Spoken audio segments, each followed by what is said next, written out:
আজকে বানিয়েছিলাম সুজি দিয়ে লুচি আর সেই মিষ্টির দোকানের মতো স্বাদের আলুর তরকারি, যেটা খালি লুচি দিয়ে খেতে ইচ্ছে করবে বারবার।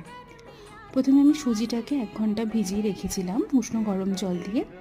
এবার আমি সুজিটার মধ্যে অ্যাড করে দেবো একে একে সেদ্ধ করা আলু, নুন, চাট মশলা। এরপরে দিয়ে দেবো হলুদ গুঁড়ো, একটু গোটা জিরে, একটু জোয়ান, কসুরি মেথি আর আদা আর কাঁচা লঙ্কাকে আমি একটুখানি পেস্ট করে রেখেছিলাম, সেটা দিয়ে দিলাম।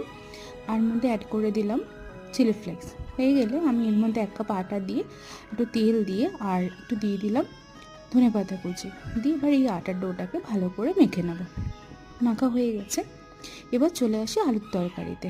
একটা বাটিতে নুন, একটু জিরে গুঁড়ো, একটু ধনে গুঁড়ো, একটু হলুদ গুঁড়ো আর একটু কাশ্মীরি লাল লঙ্কার গুঁড়ো দিয়ে প্রথমে একটু জল দিয়ে ভিজিয়ে রেখে দেবো।